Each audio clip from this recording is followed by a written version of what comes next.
bringing and also for us, just to give you an idea of what Think is, because it's a good example and it's internal. We had the first meeting with Linda around March 10 this year, and we were able to put everything together in order to open for July, which is something we really want to do in Think, right? It is the kind of place where we cannot wait 1 or 2 years to bring an idea to reality, and it's exactly the kind of education we want to bring here, how people is going to deliver real-time answers to real-time problems. So, without further intro, as I said, my name is Alex Fernandez. I'm the CEO for Laureate in Costa Rica. We run the university, La Universidad Americana, la UAM. It's now getting bigger and bigger. It's an 8,000 student university now, and we run also Universidad Latina de Costa Rica, which is the largest private university with 25,000 students at the moment. So by far with Laureate, we are the largest group of universities in the private sector. And very, very close to Universidad de Costa Rica, which is now 36,000.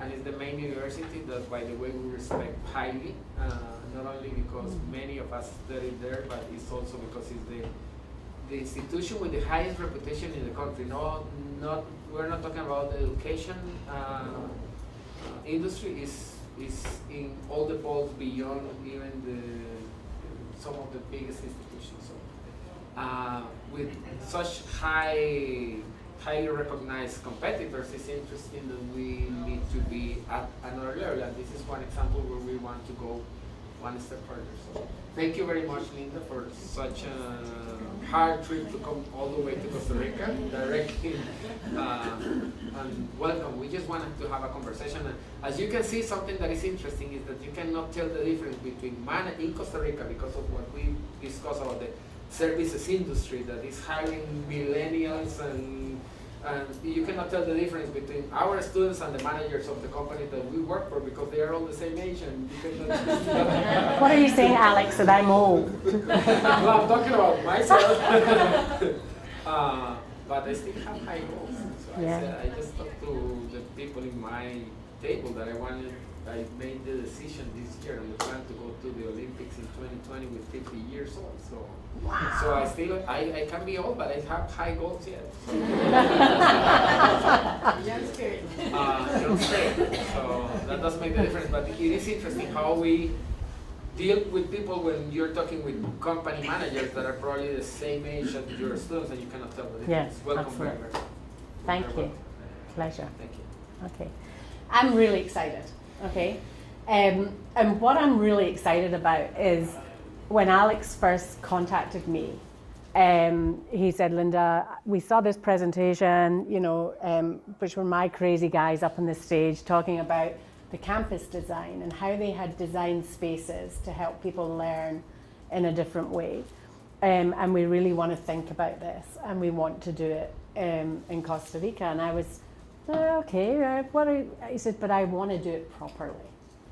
He says, for me, it's not just about the brand or what I call the fluff and feathers or the sizzle with the sausage. We have a dreadful expression in Scotland, which is fur coat and no knickers. I'll let you work that one out later.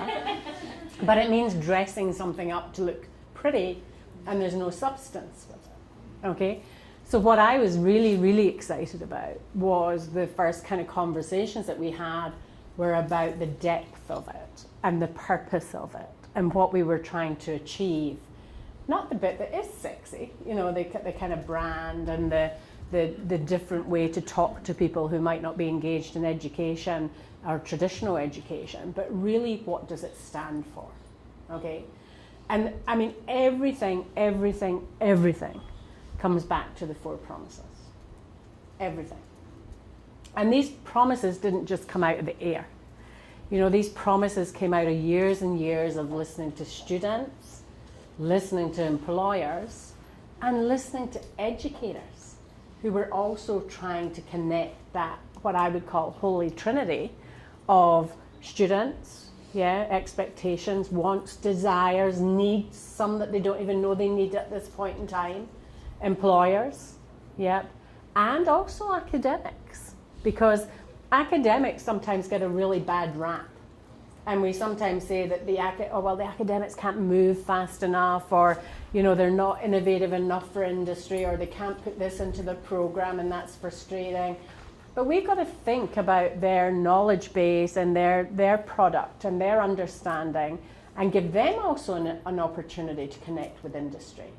Because if they can't connect with industry in their day job either, we can't move forward. So everything for me comes back to the 4 promises. And you can have the sexiest brand in the world, which I think this is one of them. Okay? But you can have the sexiest brand in the world, and you guys know better than me, the employers out here, if you don't deliver on your promises, your brand is worth bugger all. So you've got to do the 2 things together, okay? And then if we go back, and I think, if we go back to the promises are critical and they're interlinked. So for me, whatever way you describe it, the first one for me is about everybody going to work, okay? I've been given the privilege in Australia of building the first new university in Australia for 20 years. Now that doesn't sound like a crazy, amazing thing to do, but if you know Australia is a very traditional education environment. We had 39 universities. They've been around for 100 years, 150 years. We don't just open universities. The last one was opened 20 years ago. Okay? So, and I think before Bond, there was probably 30 years before that was the previous one. Okay? So it's not something we do lightly. We have a $46 billion education business just for universities. Yep, we have our second export and import is education. Okay, our education business is worth $21 billion a year.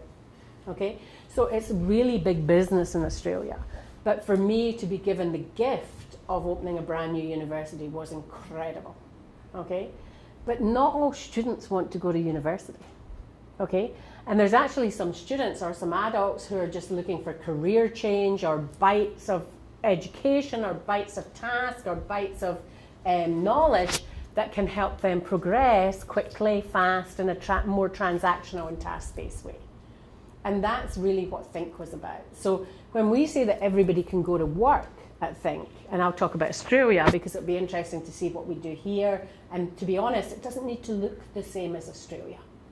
And this is why you're critical, because I think the promises are the same promises over the world, but if we get the students, the employer, and the academics together, the university or college together, you will design whatever that looks like for you and for your area and for your group. And so you should, But for us, what does that look like in Australia? It means everybody goes to work. So even if you come into my organization to do an MBA and you're working at McKinsey, right? We would still want you to do a project with another employer. Yeah, now you might say, well, I'm with a really good employer. I know what I'm doing. I'm doing my MBA.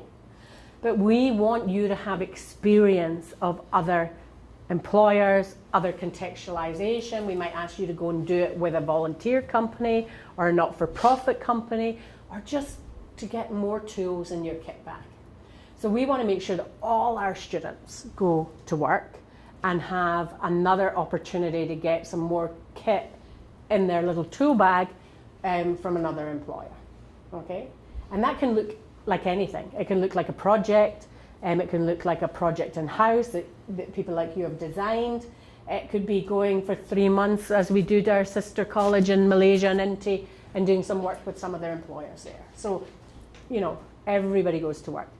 The design round you can start to hear come out, can't you? I don't know what it's like in Costa Rica, but in Australia, we are just starting to get into online education. And he's filming me, so I'll probably get into trouble. But I don't believe in 100% online education, okay? I believe in hybrid education. I think you can do, community is critical to me. It's one of my top strengths. It's really important for me to connect with people. I'm a connector. So I can't, in my head, and I've seen the retention rates, get my head around full-time online education without community, okay?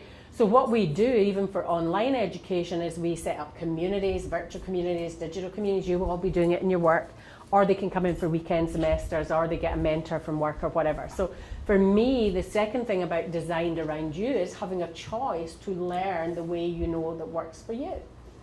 And what tends to happen in Australia, or did before we came along and agitated a little bit, was you could either choose to do it online, or you could choose to do it face-to-face. What we've done is we've blended that. And if you decide that, you know, Stats 101 is difficult for you and I want to come in and do it face-to-face, you can do that. If you decide that Marketing 101 is great and I know how to do it and I want to do that online, I can do that online. Yeah? So it's not about one pathway or another, it's about choice. And it's about making sure that you can mix and match and work it out for you, rather than work it out for the company's timetable or the educational organization's timetable. So I think that's critical. The other thing about designing it around you is I was watching my students, right? And we have an amazing fashion program. It's just incredible. They're amazing. But Sydney's expensive. I don't know what it's like to live here, but Sydney's so expensive. And a lot of my expensive here. And a lot of my students live, I hate to think, I just get worried. I found one sleeping on the couch downstairs. It really upset me the other day. But anyway, we'll get there. Because our campuses are open 24/7. Because I saw a lot of my students who were going home at night with all these reams of paper and their portfolios and all this stuff. And they were saying to me, you know, saying, oh, what are you doing? I'm curious. What are you doing? And they're going, oh, you know, I need to go to the state library to get some space to lay out all my stuff to be able to do my assignment for tomorrow. And I thought, who am I to say that people can't be creative at 2 o'clock in the morning? Who am I to say that you have to go to school between 7 a.m. in the morning and 10 a.m. in the morning? So we opened our campuses 24/7. Now sometimes they don't get used. Sometimes there's nobody in there. But if we're doing a hackathon or something that's purpose-built over the weekend, we did a big one for Johnson & Johnson the other day, they were in there 24/7 working their butt off, because there was a prize at the end of that, and therefore we gave them a safe environment to do it. So everybody's got a choice. Is literally about having a choice. The other thing that's really important is culture. Okay? You can't have a culture or an organization that gives something to your students that doesn't give that to your staff. You know that better than me as employers, yeah? You can hear it on a phone call, can't you? You can hear it from your people who are out selling your company. If they don't understand the culture of your company and live and breathe it every day, because really that's what culture is, isn't it? The way we do things around here, yeah? Then it all falls apart. So if I was going to make a promise that everybody goes to work and make a promise that everybody is designed around them, it needs to be for my workforce too. If I want my students to come in and work from 12 till 2 in the morning, if that's what they want to do, if I have staff who that might be good because their husband's doing the night shift, they're doing the day shift, then why can't they do administration at night? Why do they have to do it at 9 to 5? So it's more than a philosophy. It's about the culture and the environment so that the staff, the industry and the students align. Okay? The third one for me was around edge. I'm a vet girl, a vocational girl. I wasn't actually a higher education girl first. Okay? I first of all was a future stockbroker, but we won't talk about that, right? And then I went into education because somebody who shared today, somebody who tried to teach me an MBA had never worked, and I was like freaked out by that. So I thought I could do it better myself. And then what happened after that was, if you like, the edge for me is people should go out with more than one qualification. And I don't know what it's like in Costa Rica, but when I was in Europe, I would have my degree, I'd have my MVQ, I'd have some communication skills. I had this beautiful bag of tricks that I could then go to the employer and have the conversation with an employer and differentiate, right? We're doing that at Laureate already. Okay, so at Laureate we have a thing called the LPA, which I'm assuming you will roll out here, where again we've worked with employers, invested millions and millions of dollars to look at what are the top 30 soft skill competencies that you want as employers. Resilience, teamwork, communication, we know them, okay? And how do we assess students using your tools that you use in industry when they come in, and support them and assess them when they go out, okay? So my dream is that eventually they go out with 3 qualifications. Something that you guys look at the degree, don't you? And that's like getting in the door. Yeah, the degree's getting in the door now. Yeah. So what else on top of that can differentiate a student, or so that by the time they come to you, that's what you need. And we've done some of the hard work, rather than I hear so much from employers and have for the last 20 odd years. Well, you kind of empty vessel. Somebody said it today. We get an empty vessel and then we fill it up. We want to participate in filling up that empty vessel. Yeah, we want to make sure that we're adding value because of the investment that the student's making in their education. So edge is really important to me because it's about how do we differentiate, And then the other one on top of that is everybody can change their world. And I am loud and proud about being a public benefit corporation. I love this company. Last week I was blessed to talk at Gallup conference, global conference. Amazing. Deepak Chopra was on the stage. Paul Allen was on the stage, who did Ancestry.com. Tom Rath was on the stage. These amazing, amazing thought leaders were on the stage talking about strengths and how we change the conversation and how we make sure that we provide context for people so that they can blossom and change the world. And for me, I think that's the opportunity you've got here as being part of a much bigger organization, because it's not about Alex's mission or my mission or somebody else's mission. It's about a company mission that's not going to change if we change. So therefore there's longevity in it, and therefore there's trust in it, and therefore there's credibility in it. So I smile when you say, how do you feel about it? I'm very, very proud. But to be honest, it's not mine. It's the students that came to the party at the start and trusted us and became part of that journey and told us what they wanted in no uncertain terms, and were courageous to do that. It's the employers who actually came and said, okay, I'll take the challenge, Linda. We've been moaning for years about education and industry not working together. You're going to let us in. We're going to take a step forward and lean in and come on this journey with you. Yeah? And it's about my academics and the teams who've had trust to actually say, let's think about how we deliver our product, which is teaching and learning in a different way. And also let's be open to learning from the other two sides of the triangle. It's not easy. The more choice you give students, the more opportunity you give students, the harder it is for them because they can get lost. Okay? And we have a very transactional group of a generation where everything is fast and, I know how to do it because I've Googled it and I've worked out on my iPhone. But what I'm seeing is everybody needs community. So the more care that we wrap around this is critical, because we've got to give people care. Because if we promise something that's amazing, we've got to deliver it. And it's quite scary. If you're a high achieving student, or you've done well and you suddenly want to go and try something new, you've got a lot of people to persuade that you're using your dollar, or you're investing in something that's good and crazy. So I don't want to underestimate the care model that's got to go around this as well, because if you're going to individualize learning, it's almost like a contradiction, isn't it? You've got to collaborate to individualize. But if you're going to individualize learning, you damn well got to make sure that you live up to your promises.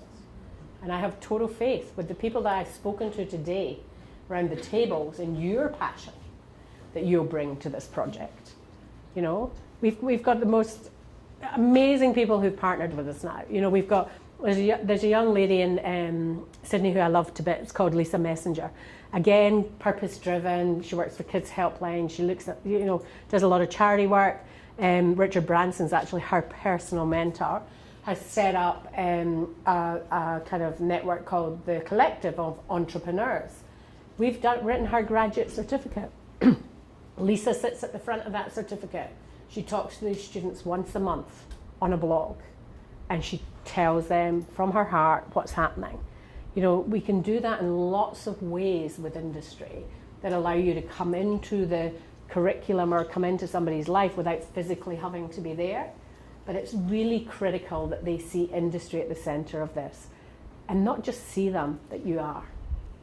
And sometimes that's not easy, and sometimes that's frustrating, and sometimes it's annoying, okay? But I think we owe it to the world now to get together to try to create something amazing. Well, thank you. From what I just heard, I was thinking that there are some few changes from what we have done in the past, and as I said, we run two of the largest private universities in Costa Rica. The first thing that we're changing here is that we know we need to educate with a purpose. People now are looking for purpose not only in education but in the whole life. And I used to be working in the shared services industry before I joined Laureate, and I was hiring very, very top talented people in the IT industry. I think recruiting for Java professionals, for example, is one of the hardest jobs in Costa Rica right now. And it's different to interview someone for a job. I'm going to use that because it happens the same at universities. You are not interviewing them in any way. They are interviewing you. They're interviewing the company, and then they will sit and, you know, if you go to a job interview, then you're, you know, like crazy to get that job, and you get nervous at some point or whatever, and when they arrive, they will start like, listen, what is your project? Where are you going with this company? I just want to see if that fits my life project or not, because I don't want to lose my time or yours, right?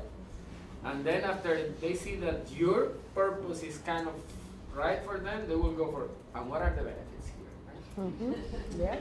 And then in Costa Rica, the third part is going to be, where do I travel with this job? Okay. Right? And if you go with, I don't know, Boston Scientific, you know which places you can go. If you go with McKinsey, you know which places you can go. If you go to Chicago, you go worldwide. If you go to Dell, you go. So basically, hiring people at this moment is who choose you to be hired, right? It's interesting. And then in university, it's exactly the same. They are looking for things that we are not probably ready to deliver. And they are choosing university by reasons that probably we do not have a clear picture yet, right? So having a purpose for the students is something that is different. The second part that is absolutely different is that you need inspired teachers. Because if you continue saying that you're focused on the student, and then you left out the big part of who's gonna transfer that knowledge from what we think is relevant and pertinent to the student, right? So you need aspiring teachers, and the teacher must be embracing the whole concept in order to deliver. And the other part is that you never listen at the same level of importance the employees, which is I think the main difference between the think concept and the rest of things we do. Is that here we are talking about that the employer and the industry is exactly at the same level of importance in those layers. But it's interesting because it's what we are going to work very hard here is to deliver those promises, right? We have put all the promises in the walls here. You can see it behind you.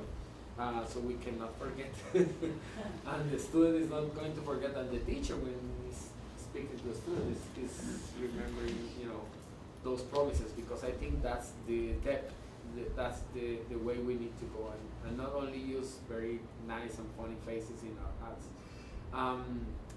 Any comments or questions from you at this point would be interesting to. Hi. So my name is Caroline Mata, and I come from HR Western Union, and I want to thank you, first of all, the opportunity to meet you in person. Thank you. And you as well, because I saw you in the inauguration, but we didn't get a chance to meet on that day. And I have to tell you that I am leaving extremely energized. I don't know what brought us together, the day, the time, or whatever, but I love the conversation that was going on at our table before you left and after you left. Yes. So many takeaways, so many things that we can do, and I represent an employer But I think that also I would like to think that we're working for the same purpose, which is how do we prepare the students to actually supply not just the labor force that the country needs, but how do we empower these young people now, right? The millennials, the centennials that are quickly taking over. I mean, you're worried that you're going to be 50 in a few years. I'm already there, right? Yeah. So I was telling one of the young ladies at the table, I said, in 4 years, 5 years at the most, I said, this is going to look totally different, right? And that's okay, that's the way it's supposed to be. But left with lots of plans, ready to change the way that we're doing things. For Western Union, you know, out of 1,300 employees, 70% of them are millennials. The centennials are quickly catching up.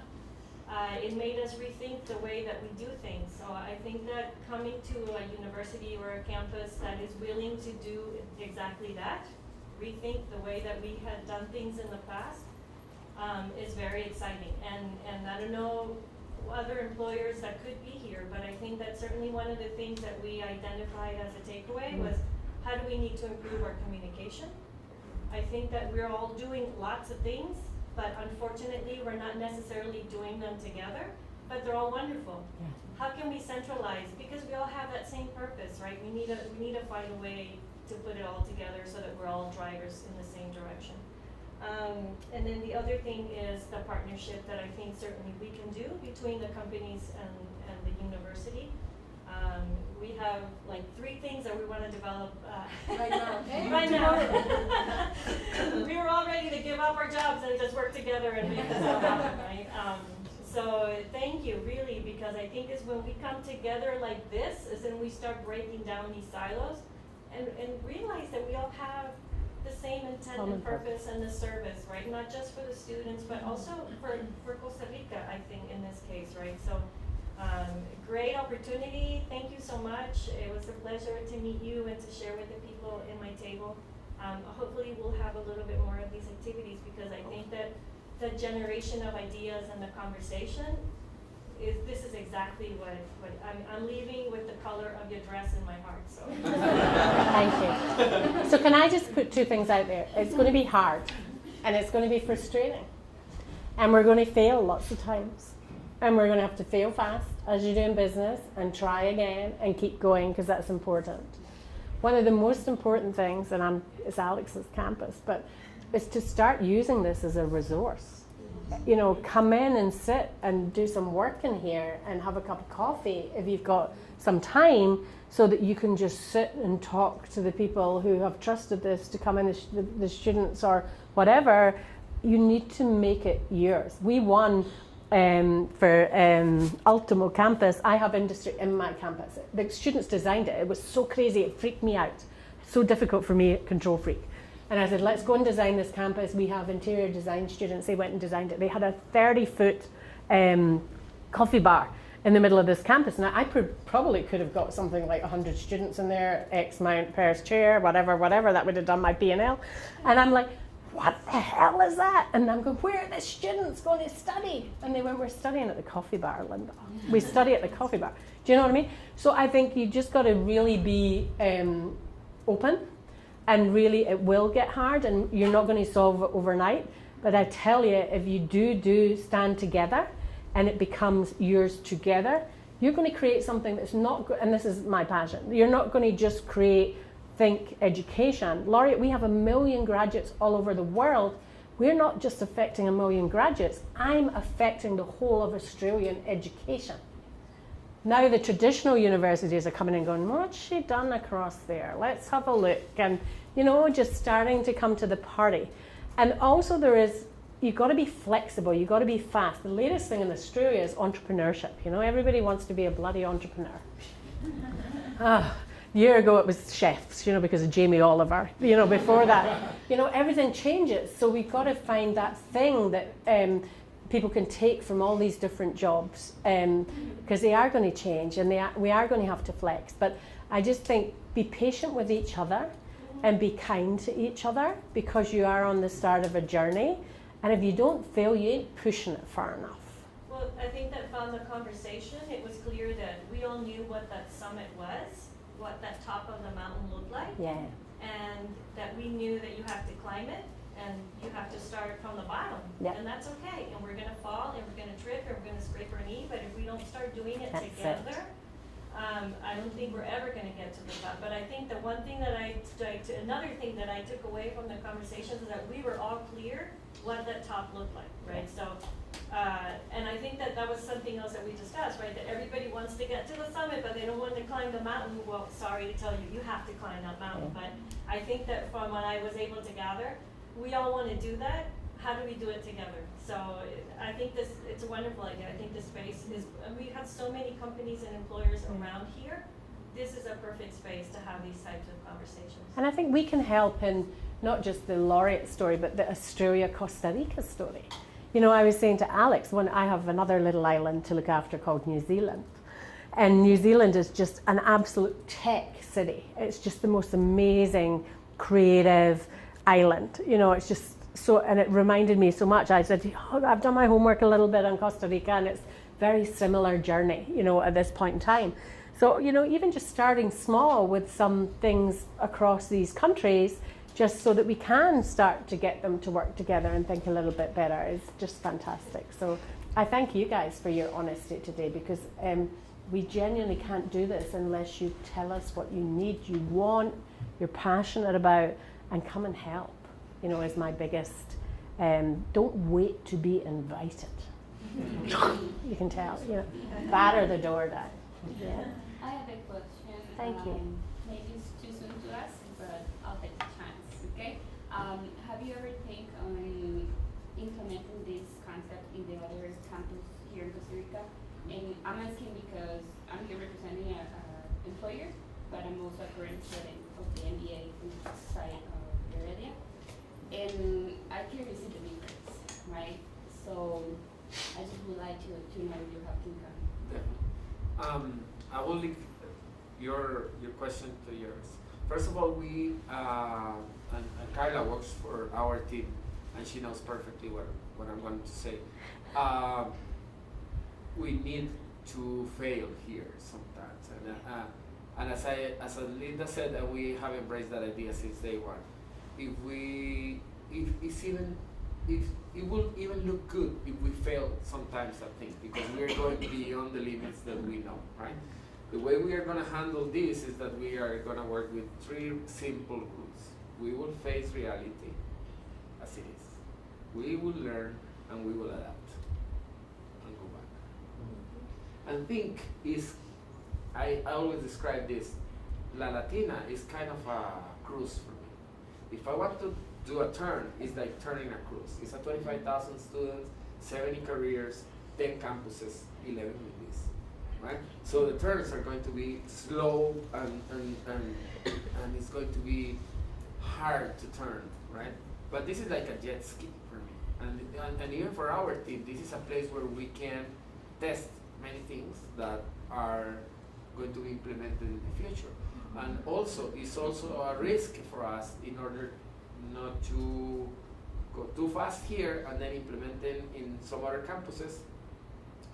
And then if this doesn't go the way it should be in a certain way, we need to fix the rest, right? So it's going to take some time, but let me tell you three things that are going to happen. First of all, the new campus in Heredia, 2019, is going to have their own think space. But not only that, it's going to implement some of the think methodologies already, because the thing here, and it's very important, is that think is not a place, it's a concept, it's a way of delivering education. Linda has implemented this in 6 different schools in Australia. This is think for health sciences, for medicine, things for design, things for business administration, right? So think is a concept that can be applied to every school or every career. So we want to do that. We are also implementing think in some other countries like Honduras and Panama very soon.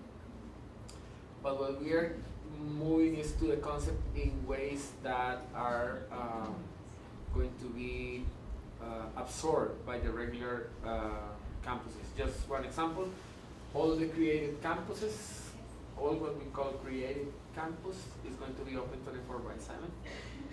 San Pedro is already open 24/7, which is quite a difference in Costa Rica to be able to go to your university and work at at any time. In this case, for example, it's something we haven't worked publicly. This room is not yet finished because it has lockers in it. Because the idea is that anyone can come here and be like an entrepreneur during the day and using the facilities and have a good internet connection and be developing their own project or business from here in the day, which and just live before the classes start. So Heredia is going to be the first campus. The second is that we just launched our fully MBA online MBA, but the campus for that MBA where people needs to come sometimes to create community is going to be here. So it's going to be first Heredia, then San Pedro, and then we are going to design what we have done is try to design a module that can be called Think Campus at some point. Getting a little bit further, the idea is to implement that in certain business center before we do it in campus. So let's give an example. It's probably easier to find a small Think Campus in Ultra Park or any other parks before we see it in a campus in Cianelli or something like that. But the idea is there, and we are working in a way that we are going to be respectful, because moving the facilities is kind of easier. The idea is to respect, as we discussed with Linda, is to respect the delivery model and the concept behind that. And on that, we need to be very, very careful. But we're moving towards that. I think there's a critical phrase that I use all the time when people say to me, Linda, are you saying this is better? I talk all over the world, you would guess. That's why I was at Gallup last week on female diversity, right? And leadership. And they say to me, oh, are you saying women are better than men? I say, no, we're just different, right? And this, for me, is the same. There is nothing wrong with universities and traditional education. We just are slower to get there. That's why they're amazing. They've been around for hundreds and hundreds of years, doing an amazing job. Yeah, so we need to find ways to advance that and help that and move that on so that they're more fit for purpose in some areas. So it's not one or the other. It's just they're different, And if we can have them there, but then the bit for me, the sexy bit, the real sexy bit, isn't the brand. The sexy bit is the integration of the learning both ways. Yeah. So that we learn in this new innovative task-based model how to get accreditation around that, and gaming around that in lots of ways that are really important for people so that they've got qualifications in their kit bag. And then the other side learn as well around maybe some cross-based disciplinary projects and other things, global focus and whatever. So if we can improve both at the same time, but still keep them differentiated, I think that's critical, because one of the things that I picked up that you said was around we need aspirational academics or aspirational lecturers. But what's aspirational to you and what's aspirational to me might be two totally different things. So at the moment we think aspirational academics are, industry people who are linked, who've started their own company and can show what they've done. And, but there's also some amazing inspirational academics who spent all their time in a room researching the most amazing thing, who can't talk to people because they shouldn't be important for them to talk to people. They're researchers and they're focused and they're whatever. So we've got to be really careful to be respectful of all opportunities and values and people. What Think allows you to do is to differentiate in that you're an industry star.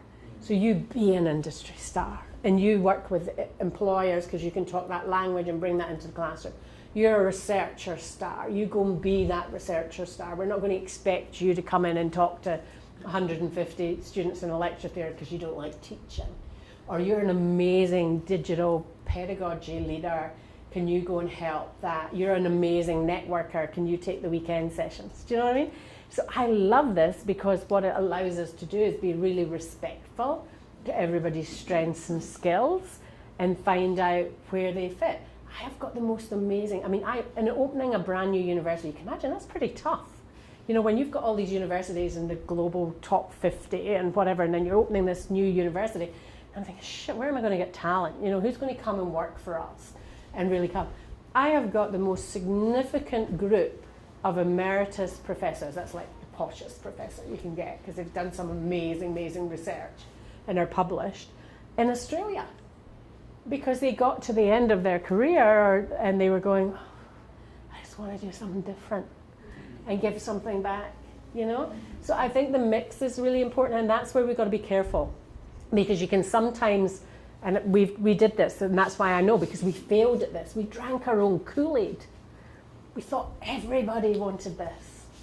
So therefore we should change all of that, rather than saying we need, you know, we need it all, because we all need it at different times for different purposes. So it's hard not to, we should get excited. It's fantastic and we should get excited, but it's really important that that's what we're about, isn't it? About changing the world. And you can only change the world if you respect everybody who's part of that world and part of that system. So. One of the hardest tasks here, and it's probably one of the biggest challenges, is how to face the local regulation in terms of education, right? Just to give you an example, a room like this is prohibited to teach to teach any grade. If I want to teach business administration here, I'm not allowed. This kind of setting is absolutely prohibited. You need to go in a single line of pupitres, of chairs. Like a classroom. But you cannot have a table like that. If you're not postgrad, it's impossible. They will not give you the permit to teach, right? Things like that. Or if you go and publish, I don't know, Linda's book on change version 1, I ask the permission to teach using the chapter 3, and then you make the version 2017 because you think it's interesting to put a video or something like that. I cannot use the new version of your book until I get permission to use that book, and it takes like 2 years, right? So think has the challenge to go beyond what we have approved, and what we have approved is very mandatory on the subjects, the way we have to teach, and everything. That's why we need to find ways to be creative and at the same time be respectful of the local regulation, right? That's why we are going to move here to a concept that has not been developed in Costa Rica, not as a concept. It is there, but no one defines as they define that in Europe, which is the títulos privados, right, or own titles, which means it's a title that the market is the one that is going to value that title, if it has some value or not, and not a government entity that is going to regulate. So just as an announcement, we have decided to launch our first postgrad in Think, and it's not going to be regulated by the government, because as soon as I mention the name, you will see that it's impossible that someone can just measure like the outcome, but the industry, right? So if I am going to get the postgrad in Derecho Notarial, which is allowed me to be a public notary in Costa Rica, that can be measured by the lawyers bar, and see if I am if I can work in that profession or not. The first postgrad title that we are going to launch as a Think campus is going to be a Master in Impact in Organizations. Wow. Okay, it's going to is organizational impact through innovation and change. That's the name of the postgrad.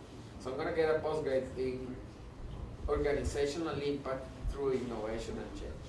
And I don't think there is like the economic bar or the economics association or the Colegio de Ingenieros, or there's no bar that can tell me if I'm professionally capable of creating impact in my organization, right? But what I would do there, which I'm sure you're thinking about, is, and I've done that now with financial services, and 5 or 6 crazy, innovative degrees or postgrads, is if you suddenly are working with Deloitte, McKinsey, somebody else, and they're taking your interns and taking your people, even if it's for a week product or a 4-week product, if this is what you believe as employers you need, you have to step up to the plate and be willing to say that and endorse that and say, you know, we are taking graduates for 4 weeks on that or whatever. And the minute you put your logos on that, that's where you change. That's where you change the system. And that's been my role forever in changing the system. You can tell, can't you? It's not just about building a college, it's about changing the damn system, right? And for me, once you've got 5 or 6 employers standing shoulder to shoulder with you, that's where you get change. Because it's all about economic productivity. And employers, you guys have a louder voice and a more valued voice in this space of innovation. Because you can't argue with, this is a skill gap, I need it, we're buying into this, the regulation will come later. Yeah? So I think you're doing it the right way, but I think it's back again, and I know I am being a bit of an agitator with the employers in the room, because I'm an employer. You know, we have 68,000 people who work for us, you know, even in education. And I'm like, you know, we got to step up and then be employers and say what we need and help education. Because back to that conversation we had, if we don't do it together, it's just going to get more, you know, that 5 degrees, you know, when you start to get separated a little bit by 5 degrees, because it's like you're, I love that, cruise ship and jet ski, you know, you just need to be a little bit off in the pace of change at the moment, and it's going to take forever to try to get educational establishments to move. So I think what I heard today was a lot of genuine willingness to play. And that's it, and it is playing, and it is having fun. For goodness sake, when did we stop having fun in education? You know? So, you know, how do we play together to actually test and try things and push the boundaries a little bit? But I think you can do that, and I think employers can support you in that.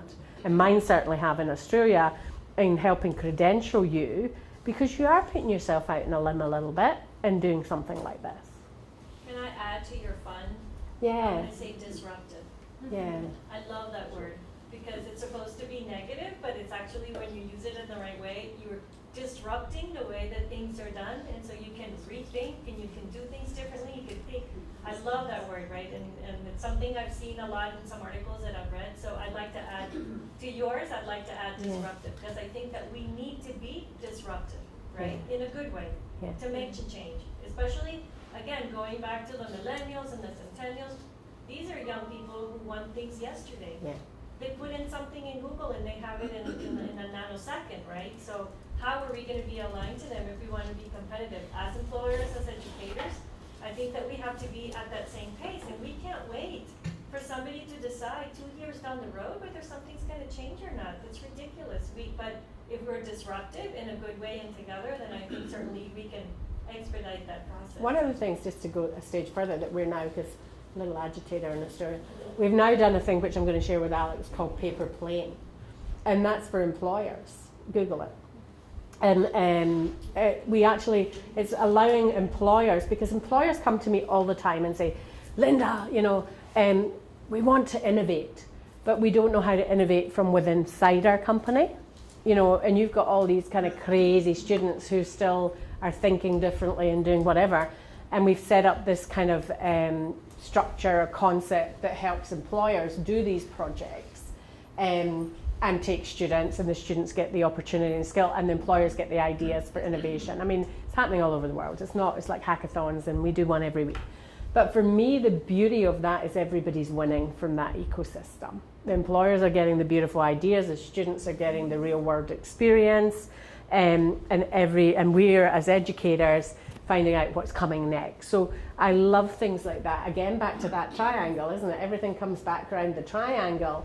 of the employer and the educational provider and the student. But it's kind of another concept taking it a stage further, which puts the employers more in control, which is around non-accreditation. So, I mean, this space is moving fast, and that's what I mean. You know, you've just got to be so, and Alex is so right.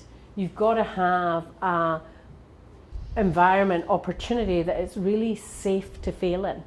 You don't want to try this at this point in time and put the risk of 25,000 students' qualifications at risk because the regulator doesn't like it.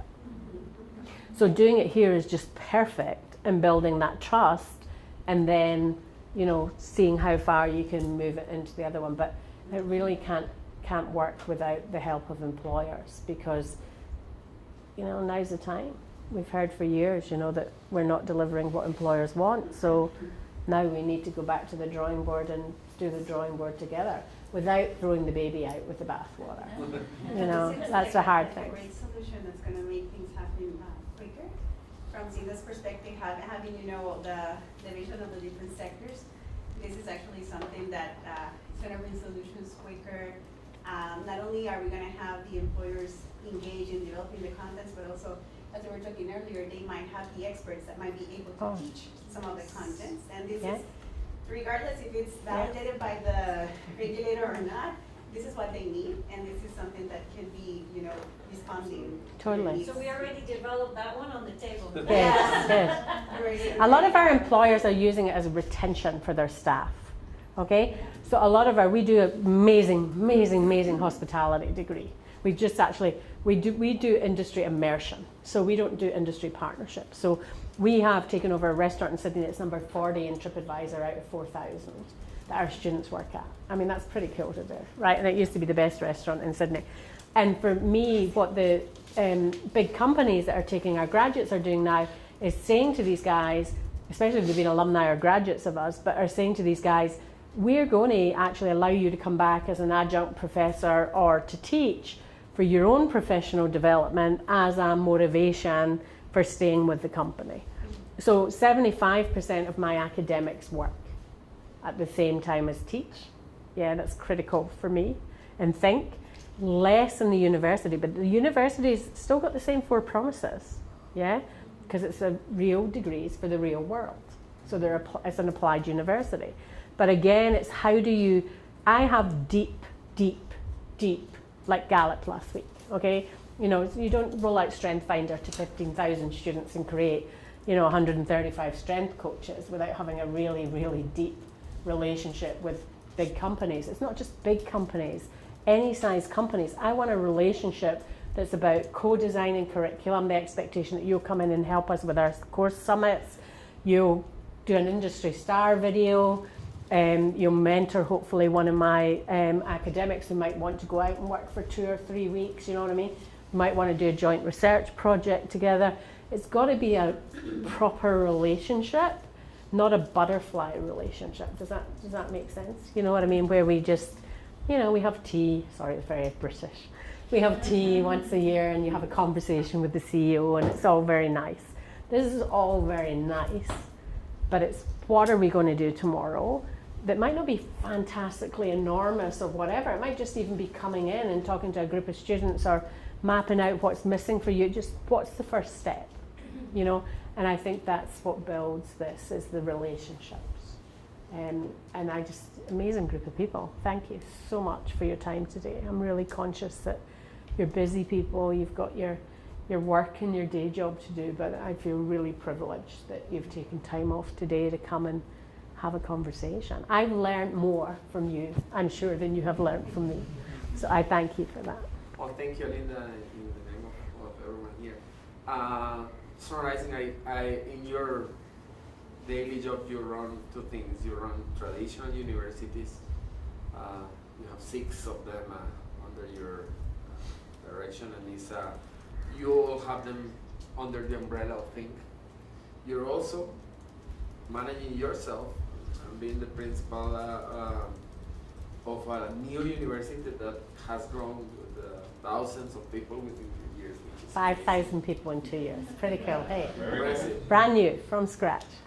But also in your resume, there's one word that I think that is kind of the most interesting for me of everything is that you said you are an agitator, right? Agitadora is kind of a strong word, and to put it on your resume, under CEO of Laureate Australia, and managing Torres University, I'm agitator. And I Chief think agitator. I'm the chief agitator.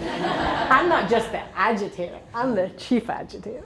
And that's something out of everything that you have said, you have demonstrated that to us, and we really appreciate that, because it's not every day that we can meet an agitator. I've done many amazing things, and it takes a lot of courage to put that on your resume, but I think you have all the substance to sustain that, and that's exactly what we are trying to do with the Think concept here. Not only put the logo on the brand, it's also to be able to cope with the expectation of the students and employers. We hope that we are going to be able to have you soon again in Costa Rica with more time and time to go to the beautiful places that we have to offer to travel. Thank you very much in the name of everyone here. I'm looking forward to coming back and seeing where you've failed, not where you've succeeded. So I hope you fail spectacularly, quickly, and safely, and move on. Thank you.